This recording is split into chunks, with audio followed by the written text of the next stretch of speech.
It was a cold night. After a long and exhausting surgery at Lahore's cardiology hospital, Dr. Suhrab Aslam was returning home. Every step felt like a burden to him. There was fatigue on his face, and in his mind echoed the screams of the entire day, the sounds of machines and the pressure of the operation theater.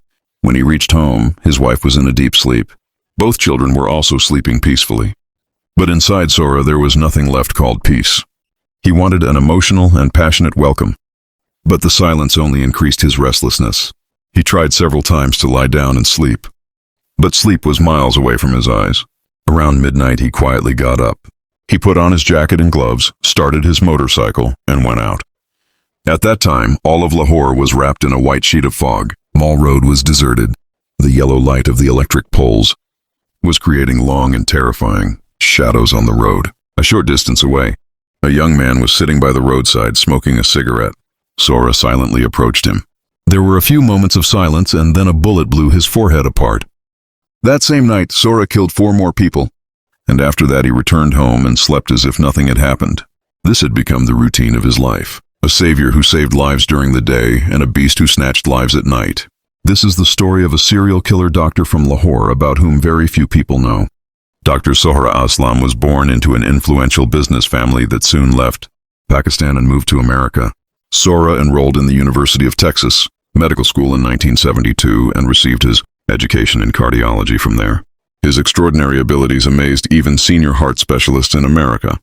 After completing his education, he began working at the famous Baylor University Medical Center. Wealth, respect, and fame, he had everything. He got married, had 2 children, and the future looked bright. But fate had written something else for him. In 1981, Suhrab decided to return to Lahore with his family. On the surface, it appeared to be love for the homeland. But in reality, this return was the beginning of a dangerous and bloody mission, and that was serial killing. Lahore at that time was not as modern and secure as it is today. There were no safe city cameras, no well-lit roads, and no strong surveillance system. People used to scare their children with the silence of the night. And this very fear was Dr. Suhrab's greatest weapon. He would accumulate stress and anger in the hospital all day, and at night he would go out on Mall Road and target any poor and helpless person. On November 13th, he murdered 4 people, including a drug addict who was sleeping by the roadside and a security guard who was on night duty. He took great pleasure in giving people painful deaths. A few days later, on November 20th, taking advantage of the fog and darkness, he killed 3 more people, including a rickshaw driver who had gone out to earn a living for his children.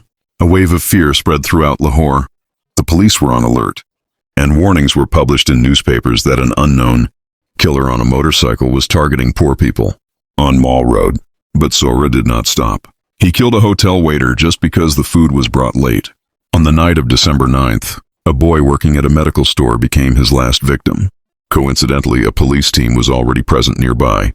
Suhrab panicked and fled, but he dropped his motorcycle and the driving license present in his pocket at the scene, and that mistake exposed this beast. On December 11th, the police raided his house. Illegal weapons, fake passports, and solid evidence made everything clear. In a brief investigation, Suhrab confessed to everything, and the law did its job. And thus, a bloody beast reached his end, whose job was to save lives, but who killed people only for his own pleasure. So viewers, what is your opinion about this? Do share your valuable opinion in the comment section. And for more such videos and crime stories, do visit my channel and don't forget to subscribe. So we'll meet again in another video. Until then, Allah Hafiz.